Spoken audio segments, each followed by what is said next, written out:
Hello and welcome to the very first Veritas Podcast. This we're doing this kind of like out of an interest kind of thing, right? And hopefully we can be informative, and hopefully people like listening to this, and we'll see what we can do in like the future and stuff. Because it's a lot of fun to do like a podcast and everything. So let's do like a round of introductions of like who's here for the first one. I go by Lilac. My in-game name is Elu12. And I am the current leader of Veritas. You may or may not have seen me around. And go on. My name is Hyperion. In-game name is Wuuqpancu, and then I'm just like a normal ass pleb in Veritas. Okay, I'm Linda. My in-game name is Lindarr, and I guess I'm an officer in Veritas.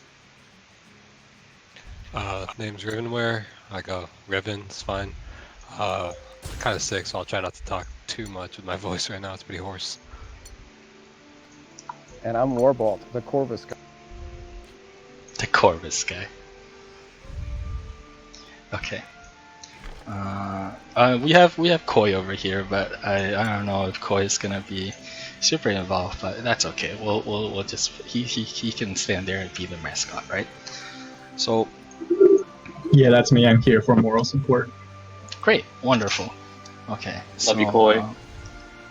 We're gonna be talking about 4 main topics today, 2 of which we thought was gonna be pretty relevant, and 2 from Warbolt made a video and people he asked people for comments, and then we looked at those comments and we thought there was like these 2 things were like pretty interesting to talk about. So we're gonna be talking about some of the recent events. We'll be talking about a little bit about like some of the ML changes. We'll be talking a little bit about what went on with the whole Smilegate community reaction thing. And keep in mind that can be a little subjective, and like there's a lot of strong opinions about that. So we're gonna try to keep things very informative, and we're gonna like try to be very impartial with like our opinions and what to take from it, right? So it's a discussion. So don't get too triggered by it if something rustles your jimmies.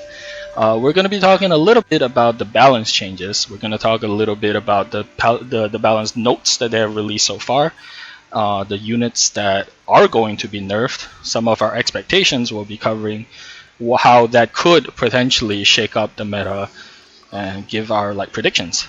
We'll also be talking about how to spend your time in the game after you've reached quote-unquote endgame, right? So you beat Abyss, you're hunting 11, like what do you do? And finally, we'll be talking a little bit about how to compete as a free-to-play or relatively free-to-play player, right? It's like if you don't pour in a lot of money, how do you stay competitive? How do you do well in the game? So we'll cover a little bit of that, and that's going to be the 4 topics that we will be talking about today. I guess let's just go on with it, right? So let's start with the good stuff, right? Let's start with the whole Smilegate thing, how community was reacting, and I believe Hyperion here can give us sort of like a pretty good impartial summary. Yeah, so I'm gonna try and be as straightforward with the facts as possible. I know, given that a lot of these events kind of went down in Korea, it's not entirely clear the chain of events, given that the channels of information from Korea to like the international community, aka global, has been somewhat limited. And then, obviously some people have criticized particular channels for being a bit misleading for various reasons. So generally, to my understanding, it seems that Korean players have been generally unhappy for a while. Some of them have been like pretty standard and are like basically universal in terms of Epic 7 goes. That goes to talk about like PvP balance changes, ML units, and like Mystic packs. And then I think in Korea there's been a little more uproar, particularly beginning from like the Epic Fiesta, where Smilegate had like this big event where they would kind of announce like new content for the game.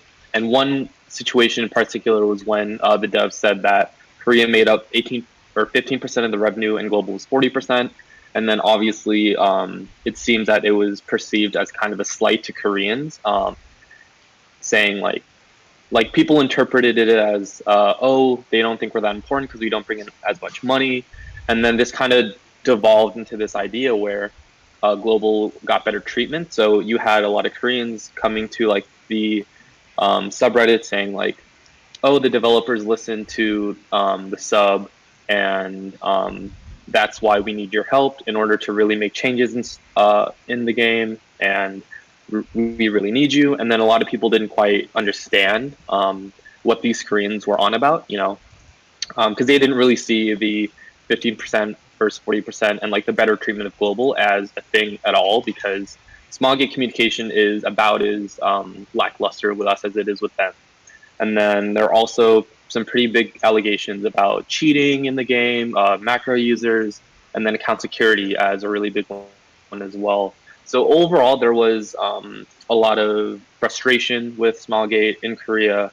And then as those issues continued to be discussed, a lot of that came over to NA or to global as well. And then I'd say a lot of this kind of culminated in the press conference that was held in the past few weeks. And in that press conference, a number of users in Korea were invited to come ask questions to the developers.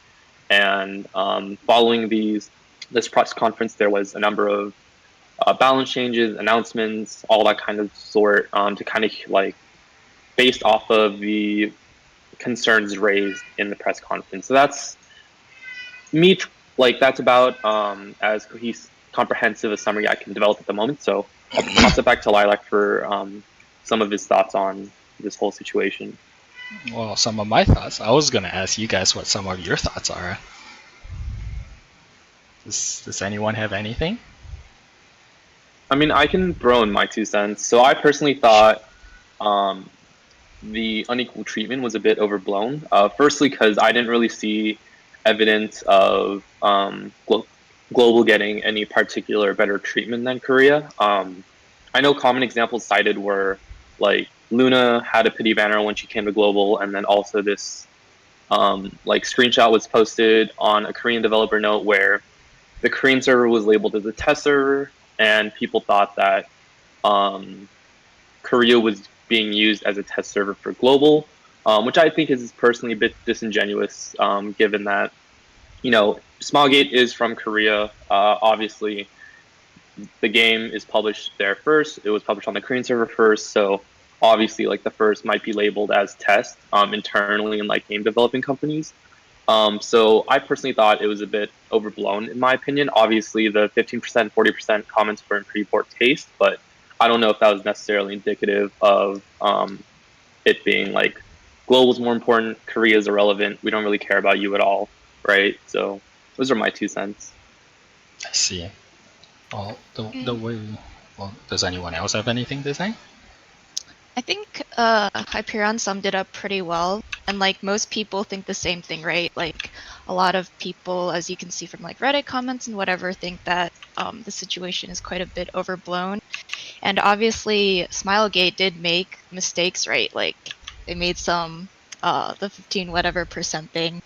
It's kind of rude, but they've sort of tried to make up for that, right? And they've actually done quite a lot, like especially with the press conference, in trying to make up for their mistakes. And I think something you can also try to take away is that they're trying to like not only make up for it, but sort of listen to their audience better. And there's like a lot of upcoming changes that they have planned, and it'll be interesting to see. Right. And I think Yeah, for I the agree most as well. part, I agree, and I mean I think that's a good summary, right? Did Warball want to say something?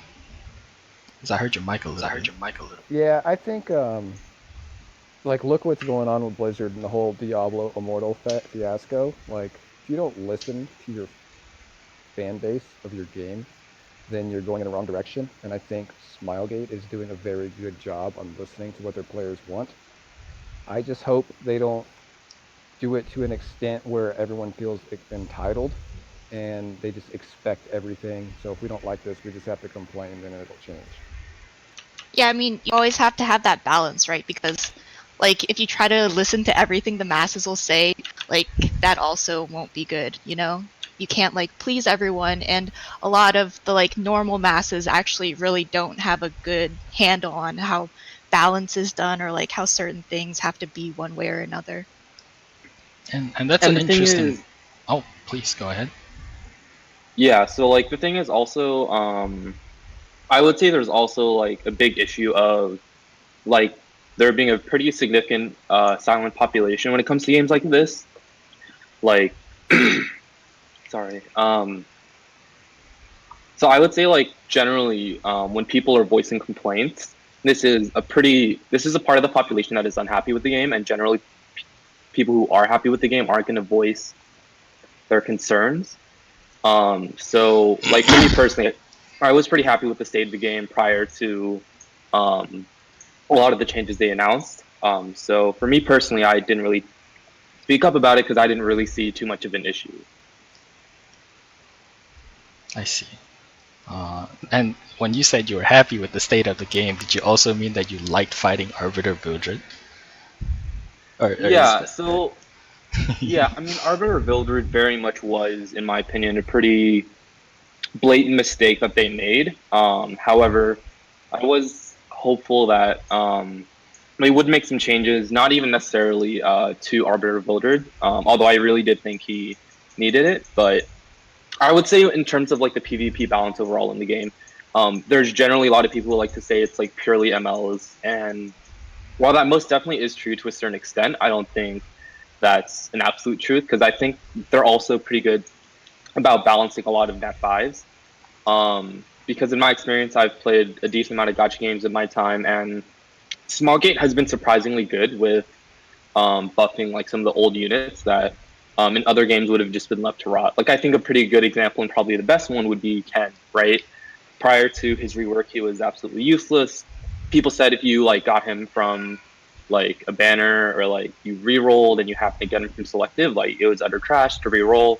And then now he's probably the most premier unit in GVG, for example. And then he's also quite usable in arena offense, right? Depending on the team that you're going up against, like he can be a very effective pocket pick. So that was why I was more or less happy with the state of the game. Not necessarily that it's in the best state right now, but that I was decently confident that they would come up with ways to like address a lot of the concerns people had. And they did try to do it with Lilibeth to a certain degree. In my opinion, it's not the best way to do it, but you know, I was confident that they'd be doing like some kind of changes in the future. Okay.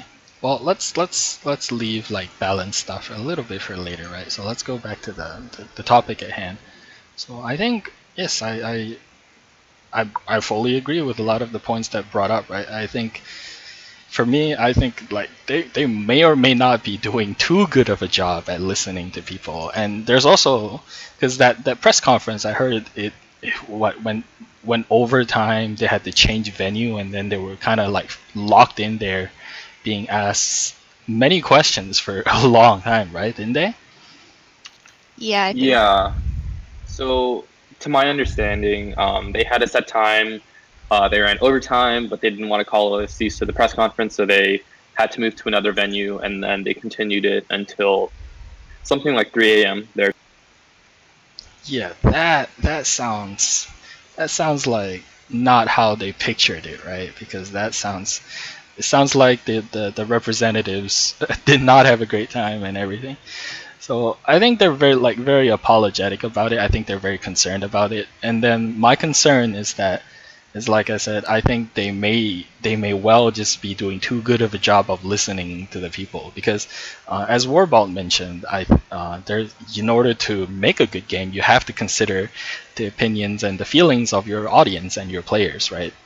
But sometimes you really just have to focus on making a good game that people like versus making a game that just comprises like just listening to everyone because that may or may not be the best thing to do, right? Because you are the game maker, so you're obviously in a better position with more experience, with more knowledge to make the game as opposed to the angry people who are voicing out their opinions.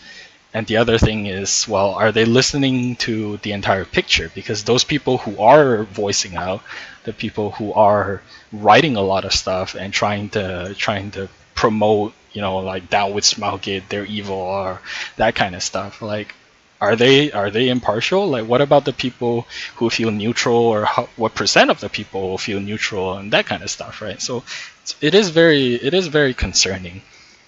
I guess for me, I just hope that I think right now they're in like full damage control, pretty much, and I just hope that beyond the damage control, they can see and they can sit down and calmly think about like what's good for the game, how to improve the game so that in the long run there's not gonna be more of this happening, right? And one thing I want to bring up is the CEO letter, right? The message from CEO and all of the ML stuff that he brought up. So let me just read off this post a little bit. So he says that we're gonna have improvements made so that the ML summons will be placed in regular summons.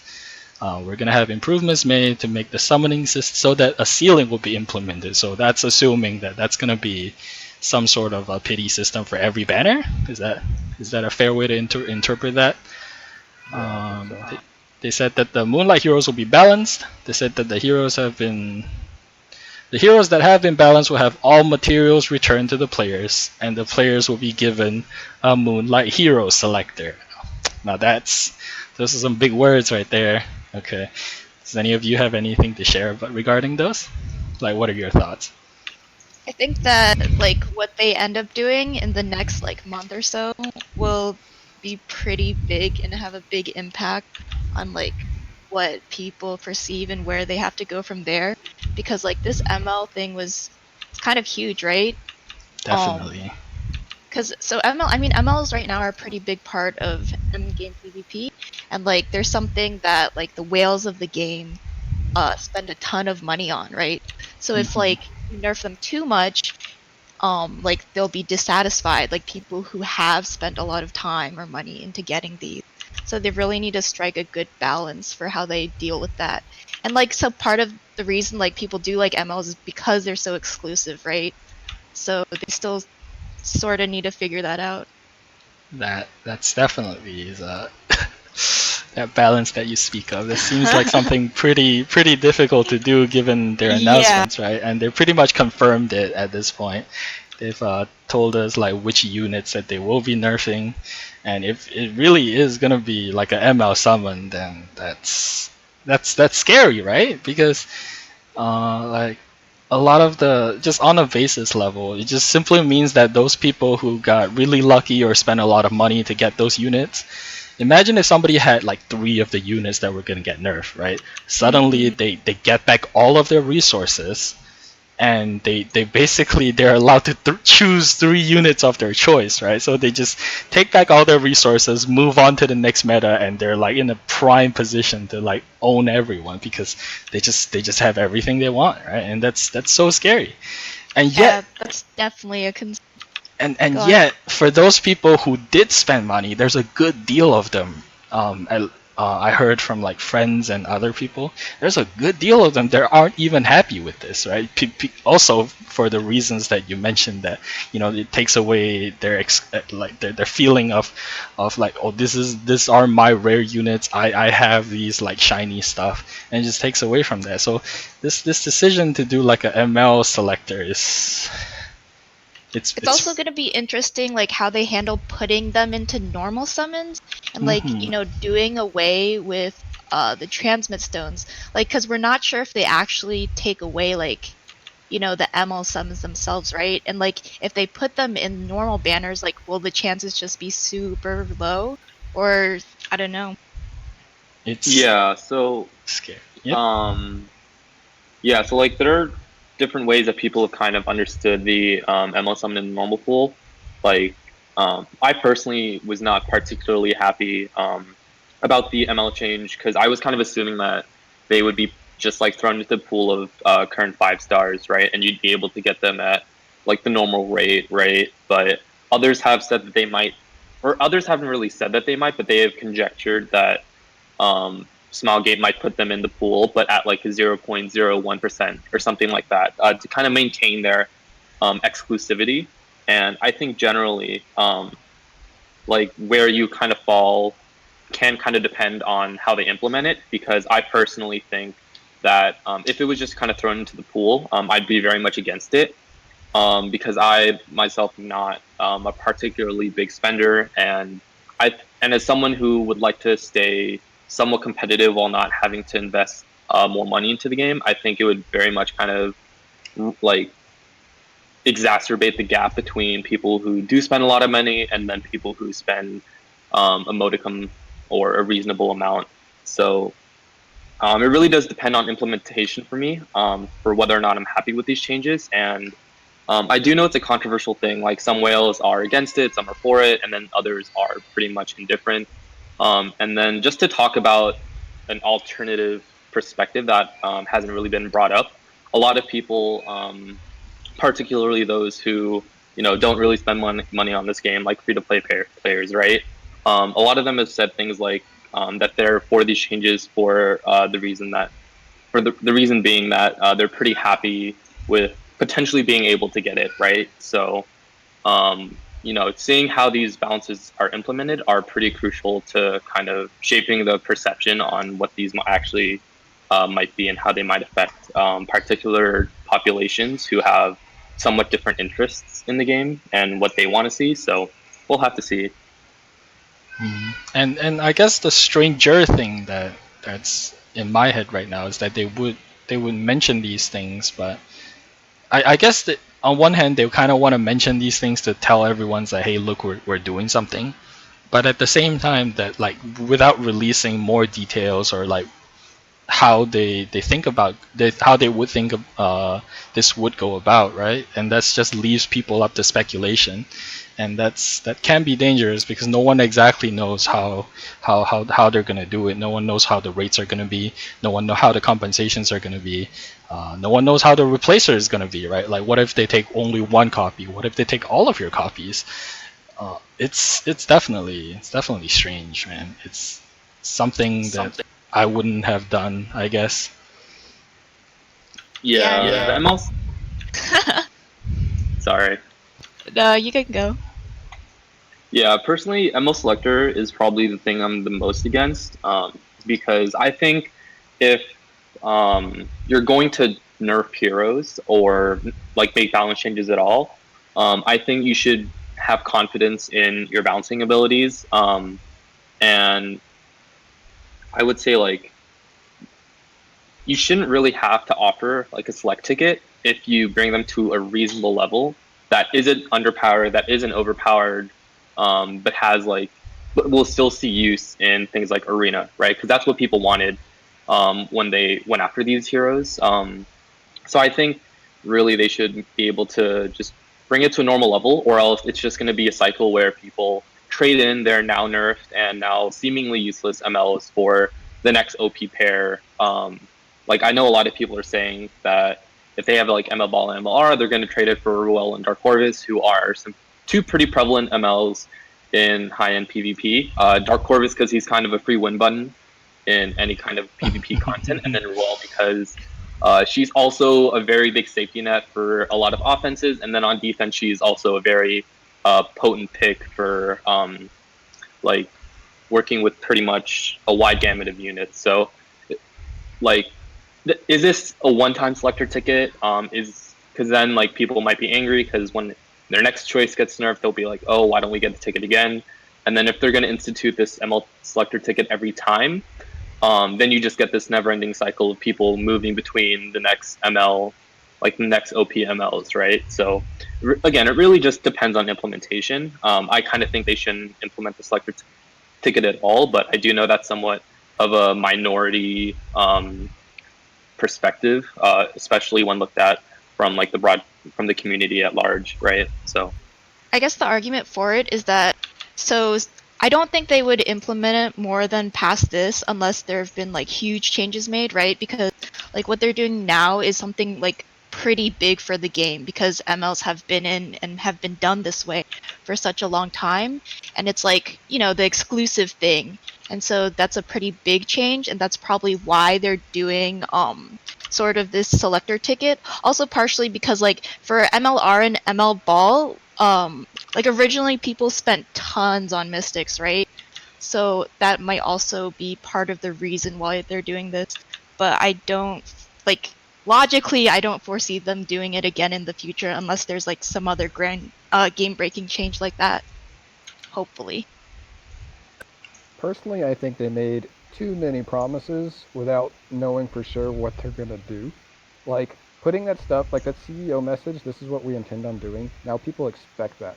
I really think they should have either said completely this is what we're gonna do and gave full details on the entire thing, or said nothing at all and didn't leave room for speculation. And this way you don't upset people. That's just my 2 cents on that whole. Well, I think you have to give the audience something, right? Like, this is sort of what we're thinking about implementing, but you also need to give them time to think about how they're going to implement it, right? Because you can't just, like, make it right away. And, like, this is sort of also a way for them to get feedback, because I know they've, like, been looking at actually what people are saying and getting feedback from the community. So I think it's both good and bad. Yeah, and I agree. I just think that is dangerous when you just take something like a ML selector and just put it out there, right? Because now it's almost impossible for them to be like, yeah, you know what, that wasn't such a good idea, let's not do this, right? Like I'm pretty sure everyone is like big eyes on ML selector, right? And it's not like they can just be like, oh, never, psych, that was a bad idea. Like they have to do it now, right? There's no way they take it back, right? So this thing is going to happen. Yeah, I mean that's why I'm sort of I probably don't foresee them doing it again in the future. And I know a lot of us are against it happening in the first place. But like as I said earlier, like I think like there's some reasons that make sense for them to do something as big as this with such a big change. I mean, my brain is screaming no, right? But my heart is screaming yes, because I've wanted to pull some unit for a long time, and I can finally get them. Okay, but no, this bad change, no good, never again. Yes, no good. Yeah. I mean, I think Smogate kind of took this path of action of putting MLs in the Covenant Summon, largely because of the Mystic packs, right? Like I think a lot of this does stem from the implementation of the Mystic pack. Yeah, because I think ML units in the bubble of like them being ridiculously hard to attain, because it takes literally 600 bookmarks to get a single summon, right? And that really does kind of gate these units from being readily accessible, because if they were like as hard to get as they were prior to the Mystic Summon, right? Arena would not be plagued with MLs to the extent that it is right now, with like a plethora of ML auras, ML balls, FCCs. So them introducing the Mystic Pack was probably, like, in my opinion, in terms of balance, from a balance perspective, is probably the biggest mistake that they made. And I really do think the only way you can really fix it per se is to remove the Mystic Pack altogether, right? But that's not really a realistic approach for them to take, right? Yeah, okay, so I guess the segue is kind of already passed, but let us move on to the second point. Balance discussion, expectations, units, and all that. But we're kind of already there, so let's just carry on the conversation. I think like a part of why like these ML things were even like an issue, the fact that they had to nerf it and all this stuff. I think it's also comes down to like, you know, maybe they should think a little bit harder about PvP before they release the units, right? So they can do something like the Sage Bao thing where they shadow nerfed him on release, right? So that's something. But like things like, I think when Silver Blade Araminta came out, the impact that she created, right, on the scene is huge. So even if there were answers that came out later and people have learned how to play around her later, people will always remember her as this oppressive unit that came out that like changed a lot of things for them, right? Because she has 100% AoE stun. That's pretty ridiculous in all regards. And if you were caught off guard when she just first came out, you will feel very unfair until you learn how to play around her, how to play against her, all that stuff. And I would say the same for Arbiter Vildred. So I've heard and I've personally seen a lot of discussion on like if Arbiter Vildred has a counter, he's not that overpowered, and stuff like that, right? And then people, but I think the way I look at it is not about whether or not a unit has a counter or whether or not people find counters for a said unit, right? I think it's about how much the unit can do by themselves. Because a part of the creativity process and a part of the team building process is to have units that can do specific things that contribute to the team of 4 units or 3 units in GVG, right? And then the ingenuity of team building comes when you combine units that do different things and to form synergy, or combine units that do the same things to form synergy. And by that extension, I think no single unit should be completely fully independent. And Arbiter Vildred, I think, is the very example of a unit that is completely, fully independent. His revive guarantees him a turn, his revive guarantees him an attack up, and his revive pretty much wipes him of all of his debuffs, right? So that's I think that to me is a unit that is completely independent, that does way too much. So you can just like build him however you like, and he'll almost always get a turn off, unless you're using very specific counters that, like, for example, like extra turn units like BBK, for example, right? And I think that this kind of unit like does a little bit too much, and that's why I think a unit like Arbiter Vildred is considered overpowered. Not because he doesn't have counters, not because he's completely unbeatable. He is, right? And if a unit is completely unbeatable, then the state of the game is just completely bottom barrel, right? But units like this that come out that like creates immediate impact and a huge immediate impact on the meta, I think these are the kind of units that the developers and the balance team should be aware of, and to try not to make in the future. And I think that people who feel strongly against these units are justified because of this, right? So that's like how I view like some of the ML units like this. What are your thoughts, guys? I mean, that was like a pretty great summary on like units that do too much, you know? Like, for example, I don't know, 2 other units that definitely come to mind for me are Ruel and Dark Corvus, because they do a lot, but also because they have things that they do that other units can't really do, and they are also like pretty much the top in that I guess role. So like we all know that Dark Corvus on offense is like pretty much a free win for GVG offense. Like bring him +2 healers to whatever, and you can kill anything. Like nothing will survive the Dark Corvus Soulburn S3.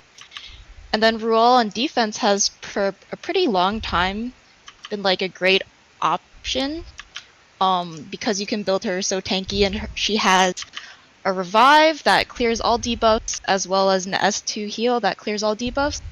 So what do you guys think about those, and how come, like, do you think they decided not to include that in their first round of nerfs? Well, Ruel of Light has been there since the beginning of time, right? Since Season 1, since Arena came to be, since any form of PvP really, if someone had Ruel, you would know right away. There will be situations where I'll be doing Arena way back in Season 1, and you just see like a level 30 Ruel of Light, 3-star awake, and and you just know that the guy just pulled her, right? And she's there because she's just that good. And like HP scaling healers, like that's a topic for an entire different thing, but HP scaling healers are something, right? And I don't like them. I don't like Ruel of Light. I'm very much surprised they decided not to nerf her. Was it because they released Lilibet? I don't know. Did they think that Lilibet was like a good counter to Ruel of Light? I don't know. Maybe they have some data that we don't have. I don't know. I don't like Ruel of Light. You guys know this. I honestly I couldn't tell you why they didn't nerf it. Or maybe, you know what? Maybe they're just like scared that if they nerf too many units and then they have to give out too many like ML selectors, maybe they're trying to like tone it down to the ones that people like are complaining about or the ones that are directly influenced by Mystic, right? And that's the only explanation I can sort of give. It could be also that since Crimson Armin is going to get toned down, like I think Ruel is going to be a lot easier to deal. Oh, 100%. Crimson Armin. Crimson Armin is another one. Oh, Yep. 43% damage reduction is crazy. Yeah, I mean, I wouldn't necessarily agree with the idea that if the unit has a niche and they're the best in that niche, that's considered OP. Because I think in any niche, there's always going to be a unit that's the best. But when it's like heads and shoulders above the rest, like Arbiter of Vildred, as was brought up before, then I think it is somewhat deserving of a nerf. And I would say what they announced nerfs for are pretty consistent with what I would say probably the majority of the player base has problems with. Because like ML Ball, ML Aura, and Arbiter of Vildred have been like pretty popular topics, whereas Ruel and Dark Corvus, because they've been in the state of the game that they are, no one really has talked a ton about. And then also, I think like people complaining about Dark Corvus are kind of a minority in the Epic 7 player base, and therefore there hasn't been as much. There haven't really been as many complaints about him for that reason, right? Because there are a surprising amount of people that I've talked to who think Dark Corvus is not a free win on offense, which I personally fundamentally disagree with because, as someone mentioned earlier, 2 healers and Dark Corvus are like Crow, Dark Corvus, and a healer. That's going to give you a win pretty much every time, right? So I'm not really surprised that they haven't announced nerfs for MLs like these, although I would say I am somewhat disappointed. So we'll have to see what they do moving forward because they have been open about balancing MLs at this point, because I know in a previous interview they said they'd rather just bring out or come out with units to counter them, right? And now they've kind of changed their tone and then talked about, yeah, we are willing to kind of balance these units. So hopefully down the road we will see these changes, but we'll have to wait and see.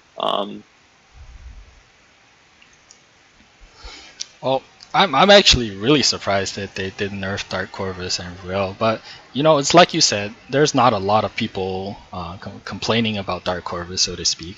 If you look at the rating on his unit review, it's still pretty low. Yeah, so I wanted to add, so especially for those 2 units, also I kind of misspoke earlier, it's not really a niche, it's more of just like GVG offense and high-end PvP, and I think that's also part of why those units are not like looked at as much, right? Because we complain about it a lot, right? Because like we know that Dark Corvus is pretty much used in all high-end GVG PvP offense, and like in a lot of the high-end PvP defenses in Arena per se, like Ruel has always been an oppressive unit, but in a lot of the lower brackets of say PvP or GVG, people don't use them as much and don't know how strong they are in those settings. So there's like a lot fewer people that I guess are exposed to that. Mm-hmm. Yeah, for sure. And I would say Dark Corvus in particular isn't really as pronounced because he's absolutely useless on defense, with the exception of maybe one team composition on GVG. I really can't think of a Dark Corvus comp that would give me trouble, right?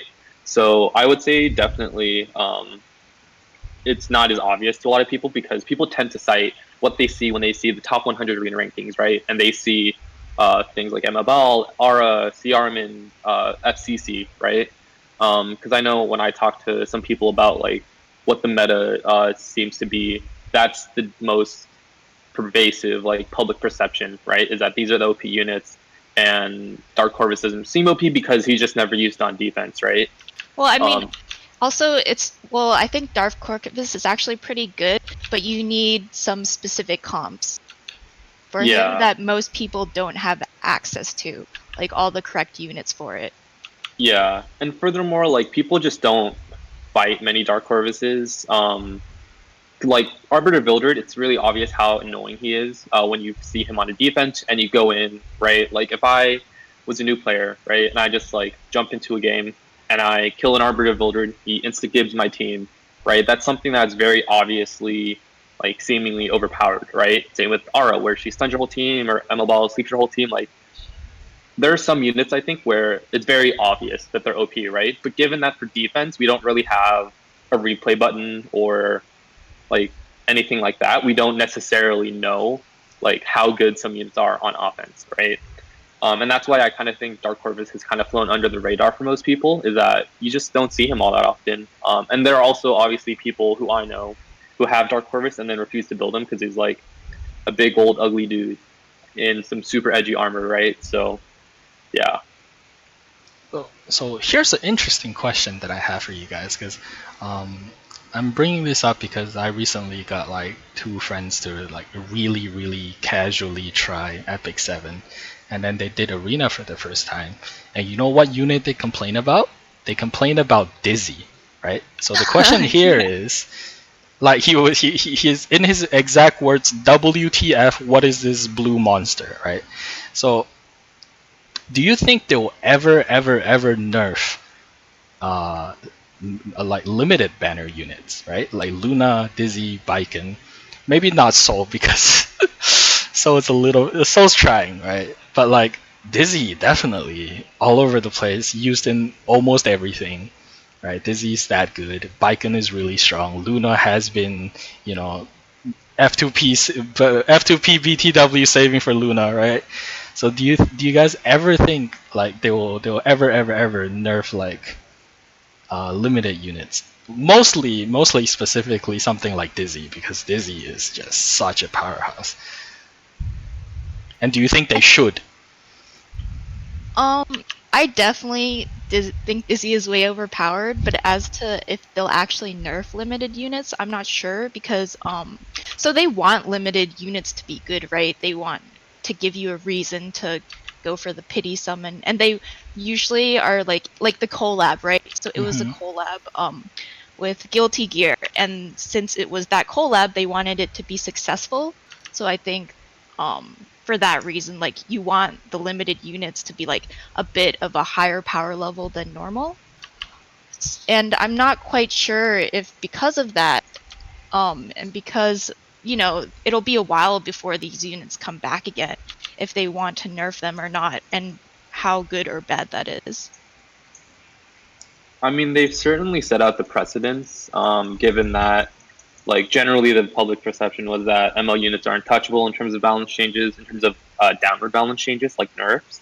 So I definitely think the precedence is there to potentially nerf some of the limited units.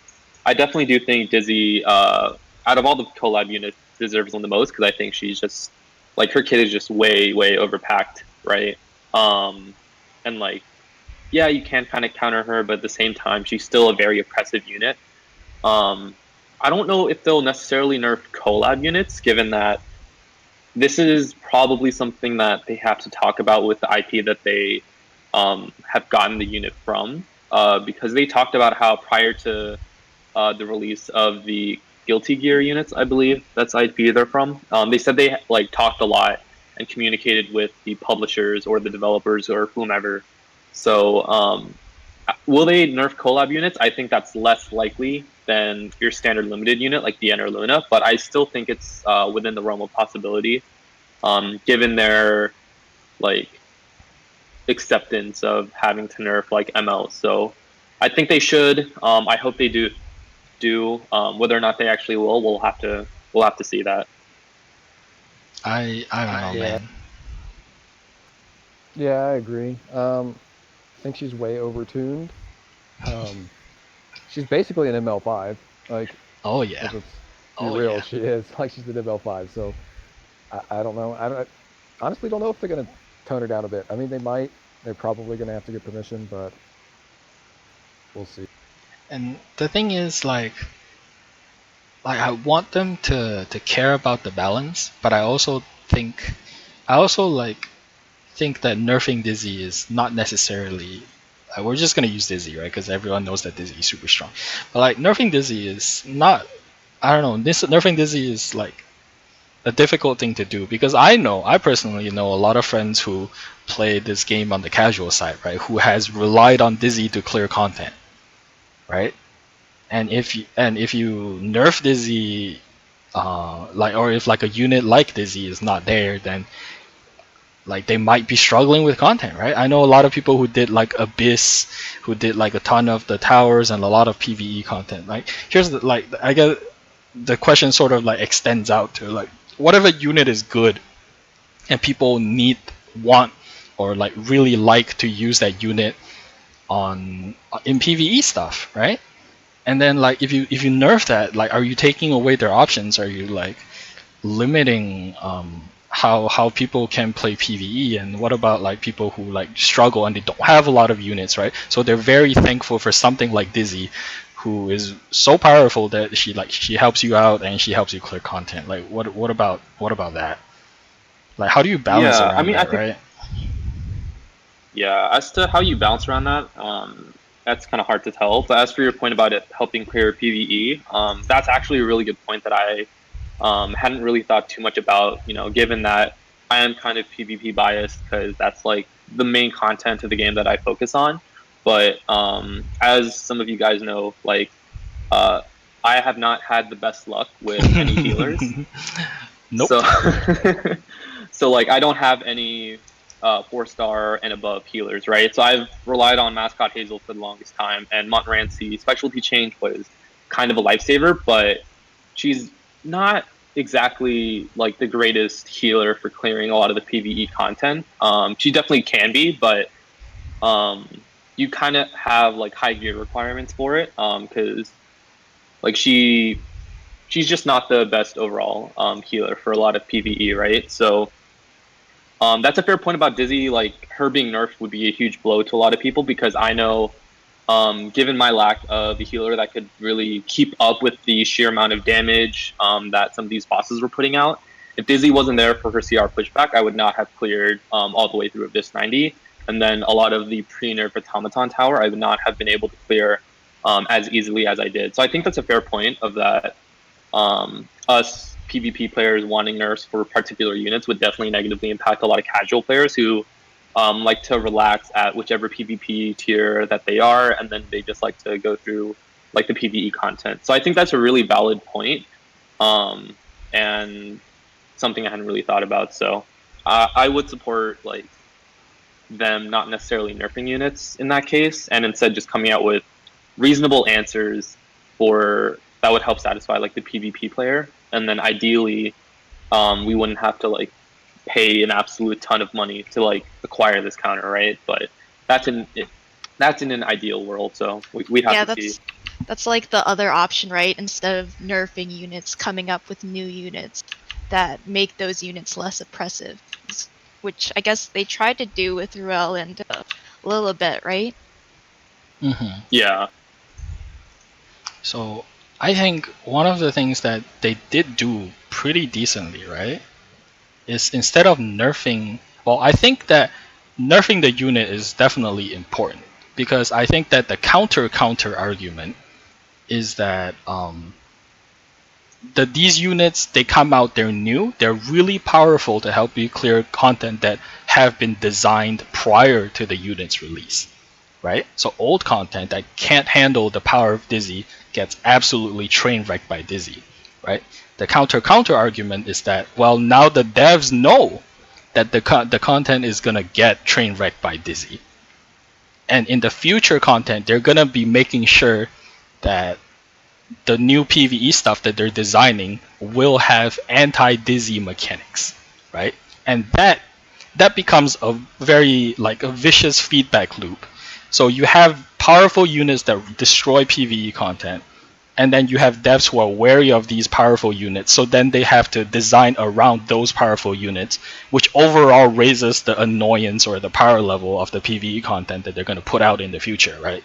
And then those players who join later who don't have Dizzy or don't have things like this or don't have Curious, everyone should have Curious, but let's say they don't have these options, they don't have DN, then they're going to struggle even harder versus the new content, right? Because like, what if they really need to burn the thing and then it's just okay, well, if you have 3 debuffs, your units just die, right? Something like that. So I think this in order to fix this vicious like loop, they have to nerf the units like this. But I think the other way to like counteract that is actually what they did recently, right? So on top of nerfing the units so that in the future you have better design space, you can nerf the content. They nerfed Automaton Tower, maybe a little too much, right? But I guess that's fine because the leaderboards have been established. It's nearing the end of July. People want their goodies, right? So what do? You just nerf the tower. All the free-to-play players. Hey, Hello. I heard you guys needed an ambition representative in here. Not really, but Okay. okay. So I'm gonna go ahead and. Oof! You came in at a very weird time with a very weird introduction, Dev. So I'm gonna have to mute you for now. But I love you very much. Okay, you have been muted. All right, we'll just edit that out later. Yeah, we'll just edit that out later. Wonderful. I love you, Dev. Please don't be angry. But yeah, I think that's what they can do, right? They can take the old content that's been out for super long, they make it easier to do so people can get their stuff, right? And then like the prestige and everything is already over. You just want your stuff. Yeah, I mean, I would kind of disagree because I think so I never played Summoners War, but many people who have kind of told me that Automaton Tower is kind of a duplicate of another system that they have where there's one that's kind of easy and that's for a lot of like mid-game players, and I think that's reflected in the rewards where they have like level 65, level 70, whatnot, accessories, right? And soon enough there will be like a hard mode which will kind of be like the old 95 to 100 that we had to face. So I think it's a bit misleading to say like they'll just nerf all content, because I think them making normal Automaton Tower as difficult as it was a pretty big mistake on their part, especially because they have said they are planning on coming out with a hard mode in the future, right? So I think it was a like them correcting their mistakes so that they have the ability to come out with hard tower with reasonably like tack level content, right? But as to your main point of like them potentially just like nerfing PvE content, I think it kind of depends on expectations that people have for PvE, right? Because there are definitely some people who think that you should be able to clear content on the first day or within the first week. And then there are others who think that it should be like a longer term challenge, right? Because there are people who definitely want like the challenge you have to kind of work towards. And I think that's kind of reflected in things like Abyss, right? So it really just kind of depends on what people want. I would personally like to think that like PvE content should stay as difficult as it is, provided it does not like quote unquote require particular units. I'd much rather have it be something like either a gear check or a strategy check. And that way it's something that like a good amount of players should be able to tackle in a reasonable fashion. I think you should also note that, like, especially, with more 88 gear coming out and stuff, like I guess, availability of gear as well, like, with crafting accessories and things that they're adding, is becoming higher. So, like, a lot of the older PvE content will still, remain as weak as it is, I guess. And then it's easier to catch up to the higher levels of gear for newer players. So that can stay the same as it is. Well, like, there's also the concern that I have is that, like, if you're missing some units, right, and you're hard stuck and you're not super familiar with the game, and also like if you join late and you're behind, and then you look up a video and you just see something like Angelica preventing every debuff, or Dizzy just wrecking house like she does. And then you're gonna look at your units. Well, I don't have these. Then what do I do, right? As like a player trying to get into the game, it's like the people who have those units, the people who have reached endgame, have access to these things. But what about the people who are making their way? What about people who don't have Dizzy, for example, right? Like, I don't know, man. It's. Well, I think it's just that hopefully PvE content isn't like hyper tuned like Automation Tower 100 was, where you actually pretty much needed specific units, right, to finish it pre-nerf. So hopefully by then there's like there's other options, and then it's easier to get to a higher level of gear at that point with catch-up mechanics. Yeah, and like going back to the point of like Angelica, right? She is perhaps for the longest time, she's been the number one unit that people have recommended because a lot of PvE content is pretty reliant on things like debuffs to really hinder your party. And prior to the Montmorency specialty change, people like myself who didn't have these units, like I relied on a Mascot Hazel with a maxed Vial, and that is just not enough for clearing debuffs because my Hazel is not 400 freaking speed. So I do think the option that they have to take is introducing accessible options, whether that's through the specialty change or through connections, in order to make like most PvE content more accessible to more people. Because I think the Montmorency specialty change did that for a lot of people who just weren't able to pull the correct units. So like in order to make it like more accessible to more people, they do need like some budget options that can fill a somewhat similar, and they can be a bit inferior. I think that's totally acceptable if you're going to make it accessible, but like having an actual answer that you can answer the PvE content with, whether through having to grind a bit more gear or having to be a bit smarter about like your team composition, I think is what would be the best way of approaching it. I actually really like that. I like that you brought up Montmo. Montmo is a great thing. More Montmos, please. Less RBs. I actually think like Roman might actually be able to do the same thing Dizzy does in regards to PvE. So at least that's a step in the. Yeah, I mean we'll have to see like how Roman actually is in a practical sense, because there are some bosses who are like debuff reliant or things like that. So I think Roman is actually like a pretty good step for a lot of people, because he does like strip a lot of buffs, which is pretty difficult for like most free-to-play units. Like most 3-stars don't really have like 100% chance to strip everything, provided you have enough effectiveness. Okay, yeah, Flurry, but it's not AoE, right? Like there's some situations that call for an AoE dispel, right? So I think the Roman change is a pretty good example of them kind of increasing the viability of some of these units. And then also he can hold Seer Ren, so he's really just a pseudo. Just get sleep every time, right? And then you just win. Just sleep all the units every time. Just don't lose, forehead. Just don't lose, forehead. Indeed. Words of wisdom. Okay.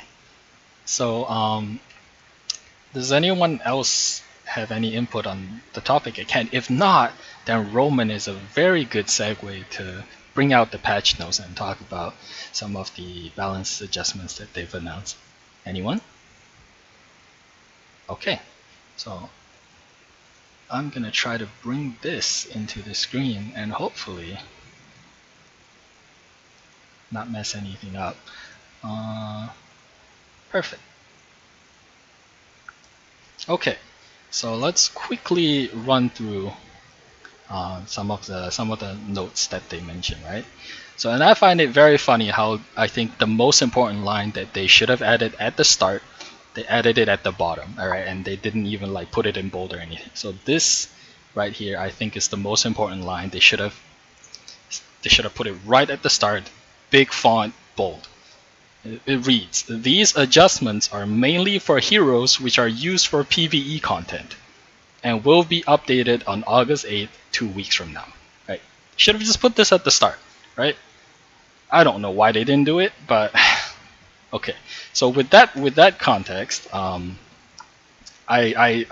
pretty much agree. I think that a lot of these changes are mostly going to be more impactful in PvE than in PvP, with the exception of a couple of units, right? Like for example, Leo. Leo's like nice to use, but it's going to be difficult to fit Leo into like a PvP defense team or a PvP GVG defense team if you're being completely subjective, because there's a lot of units that do what Leo does, except a little bit better, or perhaps they have better stats or something, and that's gonna be pretty much all of the units that they kind of like highlighted here, right?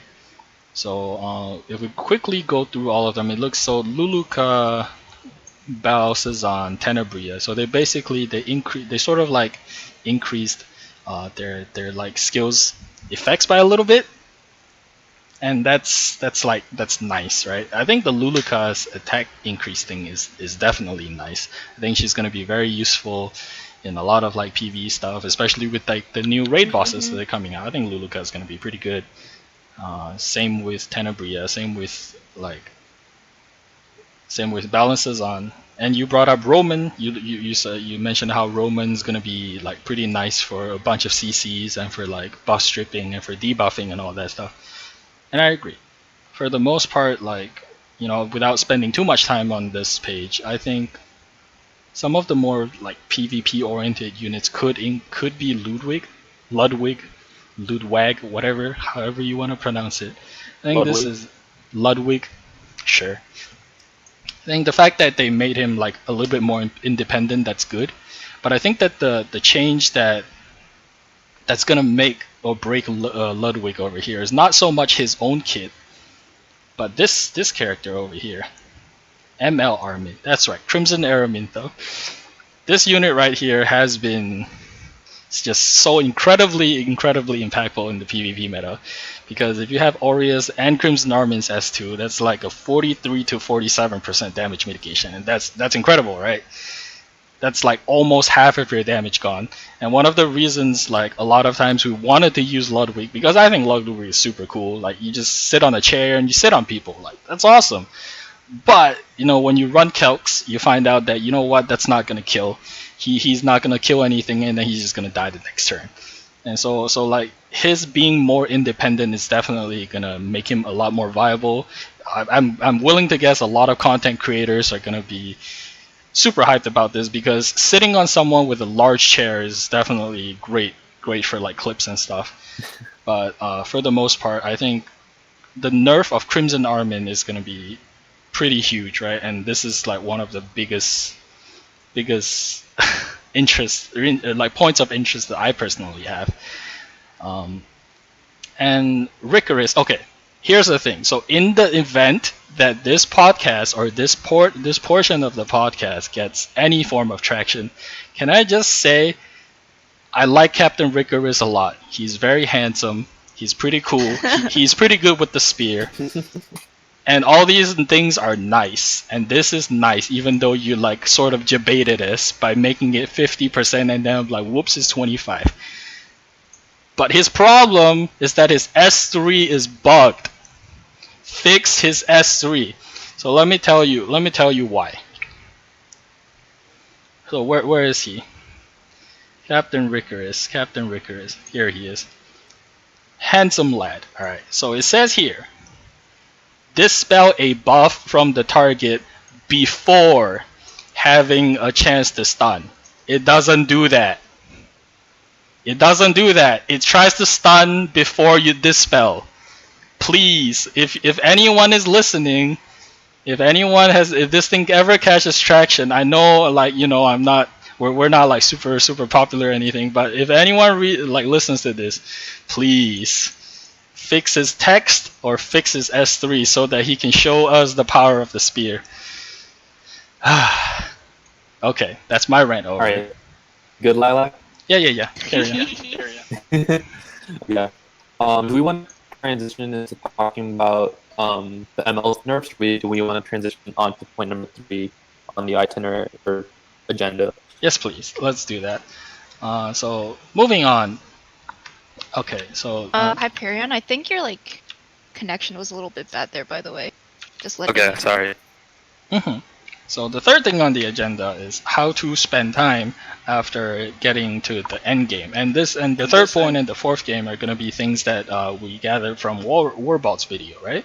So thank you to the people who. I just wanted to ask you, Lilac, where do you think the meta is going to go after these changes? Where do I think the meta is going to go? Okay.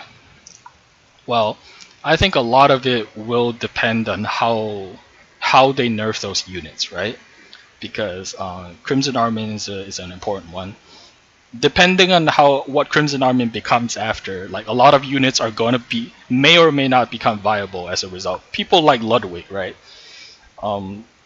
It's just because Crimson Army was just so ridiculously strong. So how she is going to be nerfed is definitely going to be like a key factor, and it's also going to be depending on how much like they nerf the other units. So another example I can give is, well, let's bring this thing back, right? So another example I can give is, well, how are they going to nerf ML Wildred, right? If they simply, for example, make it such that his hand no longer has 6 fingers and its hand now has 5 fingers, then, well, that's not much of a nerf. He's still going to be really prevalent, and like I think like and like if they nerf these units to a large extent and make them pretty much like unusable or super unfun to play, then that just means that, for example, a lot of people will probably swap their units out, right? And a lot of those people who are swapping will be thinking about Ruel of Light. So if we ever get into a situation where everyone has Ruel of Light, then that's going to be a meta for sure, right? And if we get into a situation where a bunch of people have like Dark Corvus or Spectre Tenebria, that's going to be a meta, right? So it's definitely going to be hard to say. And this date right here, July 31st, that's when we're going to find out, and that's when we're going to be able to make a lot more predictions on how the meta is going to be and stuff like that, right? So yeah, is it Wednesday yet? it is unfortunately not, right? So in a few days we'll be able to see, and there's hope that, you know, they make meaningful good changes to answer that. Tons of content. Oh yes. But yes, thank you very much to the people who like wrote down comments and like suggestions. And I think if we ever do more of these, we'll be very happy and we'll be very open to have like more suggestions from you guys. So one of the questions that was asked to us was, well, how do you spend time after getting to endgame? And by endgame, they specifically quoted an example as, I am now able to do hunt 11. What do I do after? Okay, floor's open. What do you guys think? Sit in Wyvern forever.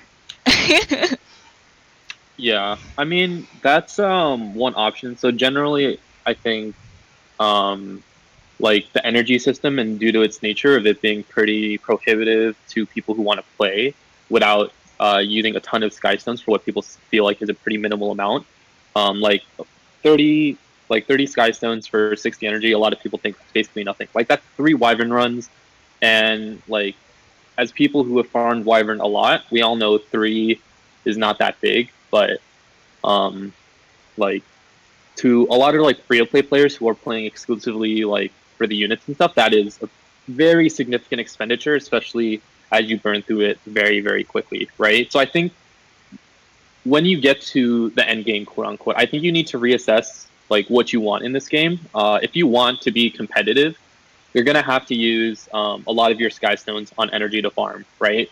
If you want to like pull on banners, you're gonna have to forego buying bookmarks and forego a lot of the rate up banners in order to farm, or in order to like, sorry, I mixed this up. But if you want like your units, you're just kind of save up your money, not spend on energy, and then just like buy bookmarks, right? So it really does depend on what you want, and I think if you want to be competitive, if you enjoy PvP, I think the like following road is pretty clear. Get your 605 bookmarks for the next limited banner, and then after that, just spend your money on, or not spend your money, but spend your sky stones on farming Wyvern or Azimanic 11. So it really just does depend on where your priorities are, right? I think it also depends with how often you play the game. If you only play maybe an hour or 2 a day, you'll probably get enough leaps and free stamina from, because now you get it from your guild as well, and then now they upped 100 from the daily thing. So like my alt, I play for maybe an hour or 2 a day, if that, and I think I'm sitting on like 500 stamina and have like another 600 in my mailbox and like 50 leaves, because I just hop on and do my dailies, and I might do a couple hunts, but I never have to use my sky stones and stamina because I barely play. Okay, so let's dial it back a little bit, right? So we often hear people talk a lot about Wyvern, right, and how great Wyvern is. So why exactly Wyvern? Like, why not Golem? Why not like any of the other hunts? Why do people talk about Wyvern so much? Because the speed set is universally used on most characters, and all 3 sets that you can obtain for Wyvern are generally have pretty useful bonuses. And because of that, most of us like to do Wyvern the most because like the general use of the speed set is probably the biggest among all the heroes.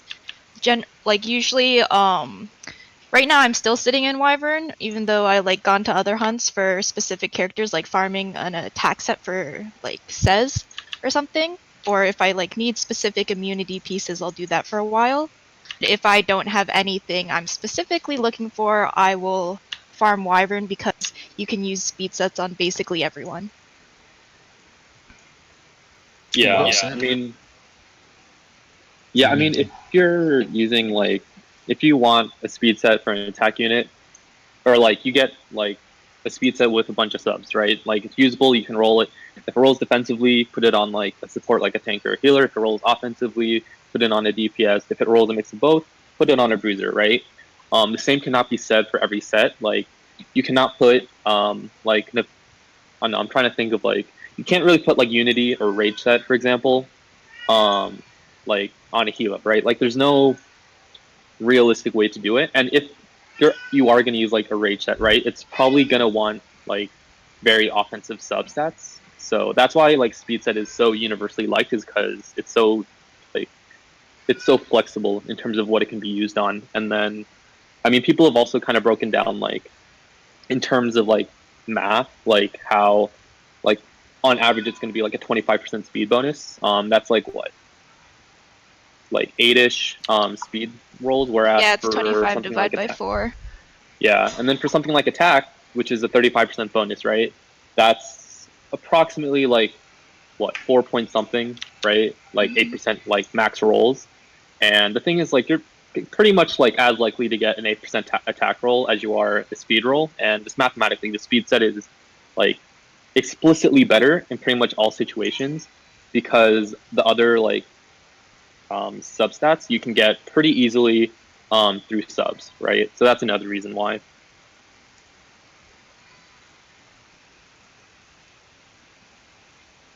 Okay, speed is good. Do Wyvern. Wyvern is good, right? And even this is gonna be true even if like if you're not super PvP focused, or if like you don't really care about stuff. Like speed is just nice. Like speed on healers is nice. It lets you get more healing output.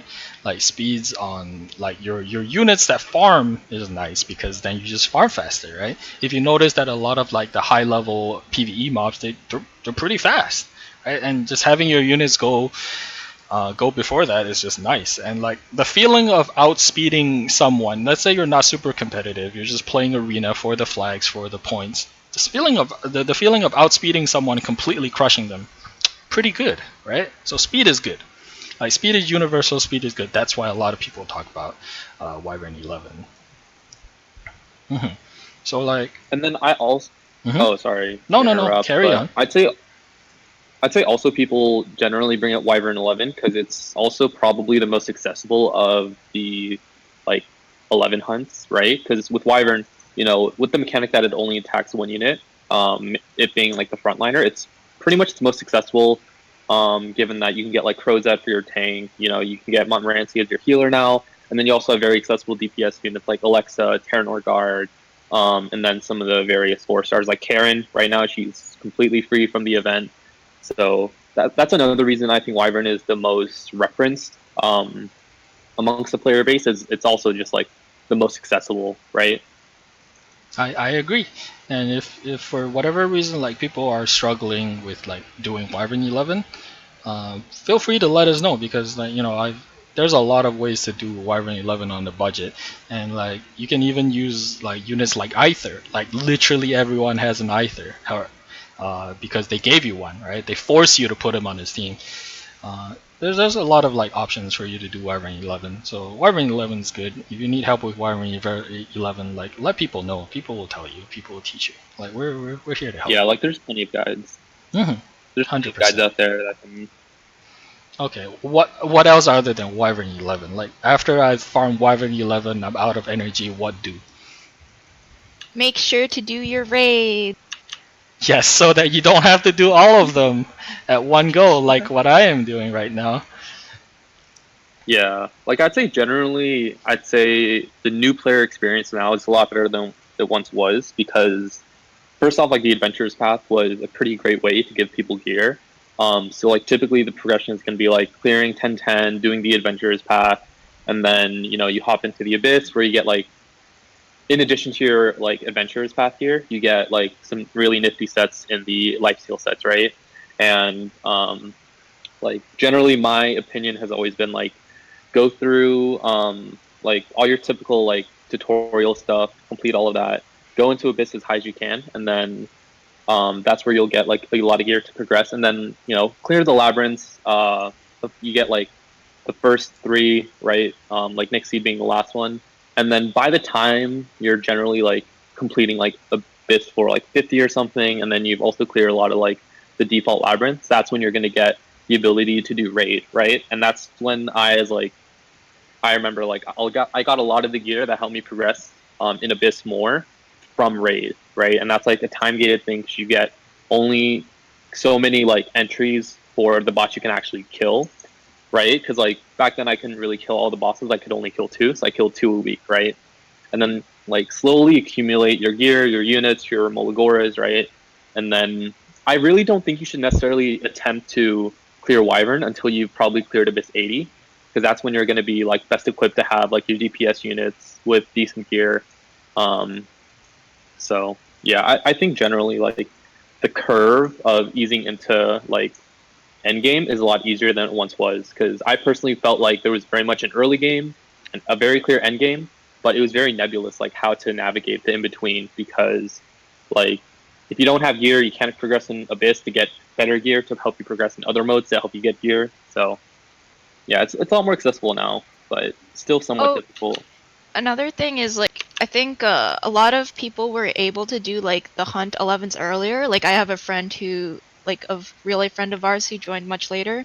He was able to do Wyvern 11 really early because of that one artifact that reduces damage from boss monsters. Oh yeah, sort of Ezra or whatever. Yeah. So there's like accessible stuff like that that actually makes it so you can go into the hunt 11s a lot earlier than we would have been originally able to. Oh, 100%.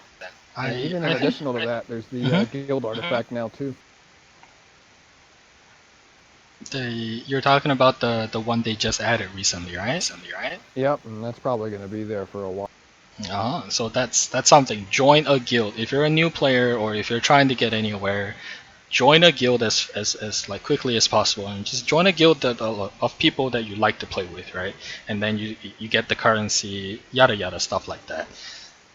And I guess the original point of it depends on what you're trying to get out of the game is important, right? If you just like to look at your beautiful units do beautiful things, then probably a lot of what we discussed don't really matter to you, right? And you just kind of want units, then just go pull for units. But if you want like good gear and you want to like feel a sense of progression, I think like focusing on getting geared in the form of Wyvern 11 and stuff is definitely good. And I think you're like, you guys are right. They did a pretty fantastic job at like helping people get into the game and get through the game. Do note that I think like a lot of us we're pretty we feel pretty like objective about like this portion. We're not really shills. But Smilegate, if you're listening and you would like to pay me two gemstones, 2 sky stones per hour, I totally shill for you. But I think yeah, for the most part. Okay, so I want to bring out an example like of a good friend that I have. He plays the game for Leo. He thinks Leo is super cute. He thinks Raku is super cute, and sometimes he just brings out his phone. He looks at Leo, changes his facial expressions a little bit, and he's super happy, right? And he's arguably more happy with this game than I am and any of you guys are. So you gotta find out what you like or what you want out of this game, because the art is very good, and if you like Leo or any other unit, then that so be it. You don't have to be super competitive. You don't have to clear a lot of content. You just do what you like. And I think that wraps that up pretty nicely, doesn't it? Mhm. I would actually like to interject because Uh-huh. I don't know if I necessarily agree with the idea that if you want units in this game, you shouldn't necessarily like farm gear and try to be competitive. Because I know for me personally, getting units is a pretty big thing for me, and how I kind of view like my motivation for being competitive is that if I am competitive, I can generally get more revenue uh, in like the arena weekly rewards, and that can help me. Like it can better equip me to get like more of the units that I want.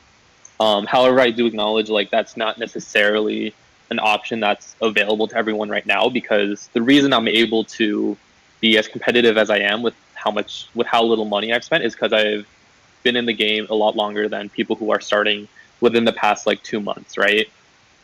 So I don't necessarily agree with the idea that like players who only care about units shouldn't care about the competitive side, but I also acknowledge that that is not as accessible an option for people who are starting now.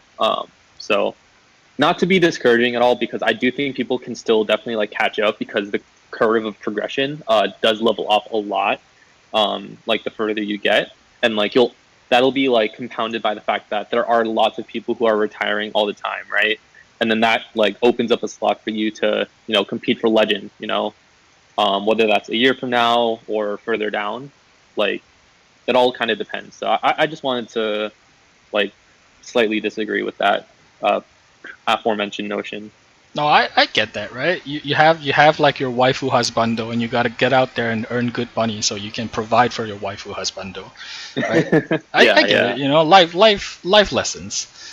It makes sense. I respect it. I respect the hustle. So yeah, it's important. Like you find your husbando waifu, and make sure you have the means to treat them well, give them the best gear, give them head pads and everything. And then that way you can also, potentially find a new future wife or whatever, right? So, you know. Oh, I guess. Not faithful. Not faithful, right? So when you find someone better, no, don't do that. Like this is a 2D game. All right, let's not make this weird. Okay. Final point. So our final thing is how to compete as F2P players, right? And I guess this is an area of expertise for the two of you. Oh, I mean, I think for us, part of it is that we're able to be competitive since we've been playing a longer time. So, like, if you're just starting into the game, you definitely would have a hard time being as competitive. And since we've been playing longer, we've had more free resources and whatever. But I mean, as FTP, you just have to basically, you would have to do everything you can that's available to you. So, like, use all do the like whatever banner thing every day, buy all the free energy from like friendship points, conquest points, sure you do all your raids. um do stuff like check the secret shop every day for bookmarks that you can buy with gold, and just stuff like that. Yeah, I would say my personal approach would very much be so like full disclosure, I'm not a completely free to play player. I've bought all of the rank up packs 1 through 3, and then I've bought one of the holiday packs. So that's about it. It's not, in my opinion, an excessive amount given the amount of time that I've spent on this game, because I'm kind of used to looking at like how much money I spend on games proportional to like the time invested. Like I also do like rock climbing on the side, and that costs a pretty decent amount of money per hour, right? So for me, putting like the $200, $250 total I put into the game is pretty reasonable given the amount of time I've spent on it, and that's how I personally look at it. But as someone who is probably as close to like free to play, aside from Linda, in this current discussion, I do think what you have to balance is like I think the best approach is getting like the 605 bookmarks for the next limited banner, and getting that like kind of as soon as possible, because some of the limited units are very much like super important when it Yeah. comes to PvE or PvP. Like those are your very high priority units. I personally don't pull on any of the rate up banners because first off, in the past I have tried, I got like burned like crazy, but it's also just not necessarily a smart investment because there are other ways to get those units. And I think the rest of that, like the rest of the income that you get, you can either save up or you can invest into farming. And if you want to seriously invest, like compete in PvP, a lot of it is very much farming because gear is the biggest check when it comes to moving up in arena tiers. Like it's either gear or units, and even if you have the units, if you don't have good gear, you're never going to progress, right? So I think Linda can actually talk a lot about like climbing with gear and not units. Well, Yeah. so let me interrupt. Let me interrupt that right for a little bit. So I think the reason, like, to ask some more specific questions, because I know that both of you guys have terrible luck when it comes to pulling. So I guess one of the things I would like to ask is how do you deal with like unit like limitations, right? Like when you see all your friends use unit A or unit B against something and you're just sitting there with your roster, it's like I don't have that unit. Like what do you do, right? On top of like what you were already gonna say, like I just Oh, kinda, you like you have to like think really fucking hard sometimes. So keep it PG in terms of language. Linda. Like hacking. I guess the best example is like in GVG offense or something, right? Like I don't have Fire Ken, which is a super powerhouse GVG offensive unit right now. So like to make up for that, I like have to try to come up with I guess other offensives that I think are pretty safe, and maybe use some units that like I wouldn't use, like the other people don't really use. Like my fire DPS is Kayron, and he's definitely not the best for a lot of things, but he's still usable. And I've tried other things, like I strongly consider using what's that Milos unit's name again? I don't know how to say it. Oh, Kawazu. Yeah, Kawazu. Kawazu. You sometimes have to raise units that might not be the best option, but like sometimes it's just so important to make use of like the correct element type. So you look at stuff like, well, if I use this like a light bait plus like 2 water units, then this what is it? Sorry. Kawazu. No, like looking at Well, unit okay. comps, right? If I use like a light bait unit and 2 water units, then the fire unit will only ever hit that light unit. So even if I don't have fire, like fire Ken or something, if I can use element advantage to redirect aggro, I can use less optimal units to make a safe offense and stuff like that. Very very wise. Yeah, like knowing how the AI functions and like what they're going to target is really important. Because you know that's a really good way of just being able to bring in like subpar units. And as far as the question of like me not having units, sometimes you really do just have to accept that you just might not be able to progress if you don't have like a certain unit type. Because for me, I could not clear Queen in raid for the longest time because I just had 0 immunity, had no mass dispel, and that just means you're gonna have a rough time in Queen to the point where it's like nearly impossible, right? So I think sometimes you just have to sit down and realize that some content might just not be achievable to you. I don't think in my particular case that's true anymore, just because like again, I'm kind of beating a dead horse, but Montmorency special change is so huge in that regard. But yeah, I think you do have to realize like sometimes you just don't have the stuff to like complete the same content that other people seem to be completing with ease, right? So that's my approach to it. Like another example is Automation Tower 100, where you definitely needed very specific units or very tuned teams to complete that pre-nerf. Solution is to just wait for it to get nerfed. Which, by the way, it's very nerfed right now. So if you haven't beaten it, and this is not August yet, go do your automaton tower. There's some pretty good stuff. Everyone I know has been able to beat it, like casual or competitive. So go do your automaton tower. It's pretty good. Okay. I guess to sort of give my not. I mean, I'm not a free to play player. I'm not. I eat leaves for breakfast, and I just really like eating. I just really like leaves. All right, and I pretty much get like the monthly bonus and stuff, and a bunch of other things. But I think for me, the game is made up of 4 components, I want to say, right? So how well you do in the game is made up of 4 components, and I've always said this: time, luck, money, and ingenuity, right? So you need a combination of these 4, and you basically any combination of this will get you like where you want to be in the game.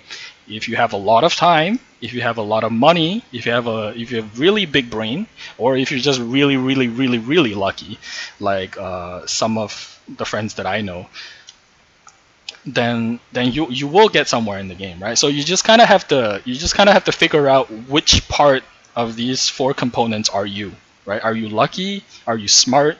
Are you willing to put in the time to like study these units and find alternatives?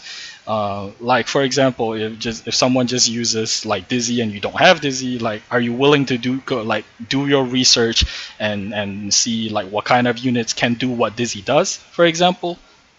So it's really just sort of understanding like what you can put in the game and what you can output from the game, and then figure it out from there, right? Because there has been people who don't have units, but they are competitive, and there have been people who have a bunch of units, but you see them in, I don't know, like really low rank. I've heard stories of seeing like Ruel and Silverblade Araminta and like Dark Corvus in bronze, for example, right? And I've heard rumors of like my friend starting out who's trying to get into the game, and you know they're like he's in silver and he just get like absolutely shreked by every Dizzy he sees because he doesn't have Dizzy, he doesn't know how to deal with Dizzy. So like there's people who have units and can't progress, and there's people who don't have units and can progress. So don't let units limit you too much, I guess is what I'm trying to say. There's always gonna be a way. It's gonna be hard. In the words of Montmorency, right? Since we bring her up so much and everyone really likes her, it's hard, but I won't give up, right? So learn from Montmorency. She did her best, and now she's specialty changed. She's really good, and she's a nun. More of the And story. she's a nun. She is a nun though. That's the important part. She's very much a nun, highly qualified, very nun. Yes.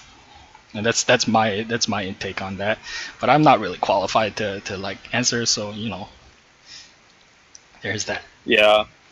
I mean, I think Lilac does bring up a lot of good points. Like, the 4 main components are very much true. Like, I would like to think that I personally have very much derived my ability to compete with, you know, a lot of other people in, like, Champs and Legend or Top 10 GVG because I put a lot of time to this game, and coming alongside that time is a lot of knowledge on how to approach, like, different kinds of content, right? So, I do think there's a decent amount of truth in that. So, you know, being able to work around your limitations is always important, but it's also not necessarily feasible all the time, you know, in a practical sense. So, you know, that's also when time comes in, right? Because the more time you put in, the more potential for luck you have, right? So, yeah, we'll see. Mm-hmm. So yeah, I mean that's pretty much it. Does anyone else have anything to add? Do your No, I think we're good. changes. Sorry, what did you say? Do your specialty change. Do your specialty change. That's big mood right there, right? Specialty change is good. Do your specialty change. And let me just take a moment to talk about how good Lorena is. I don't know if you've been looking at the background footage, but you've noticed that I put Lorena in pretty much everything. Lorena is good. Don't complain about how many urgent missions she needs. She's very good. Use Lorena. That's it. All right. So if there's nothing else, then let's all, you know, like all the people who are here today, let's all end off with like one sentence that you wanna give to our audience, and then we'll just call it a day. So let's start with you guys. That's too much on this. Okay. Build That Corvus. was it. That was it for me. Bye. Lame. Okay, next. Any? No? Yes? No? No? Yes? War. Wait. I won. F What? Maya is the best. Okay, that's all. Okay, great. or you want to go? I guess not. All right. All right. I guess my closing sentence is basically going to boil down to, you know, find yourself a community. You know, I think that's really important in enjoying a game like this because, you know, I definitely think like that's a pretty big component in like not burning out. And that's also like where you can get a lot of like advice, information that can really help you progress this game and make it feel a lot less like you're running your head into a brick wall repeatedly. So, you know, find some people to play the game with, makes it a lot more fun. I agree All right. with that. All right. Since Warbot's got Okay. nothing, I'm gonna go with you know what? Going very We're I done. said build core. Build was my Corvus? closing Is that statement. what you're gonna go with? Build Corvus? Build core. All right. Yeah, I'll take the Lorena one as mine, right? So build Lorena. Lorena, good unit. Okay, and that's it. We're done.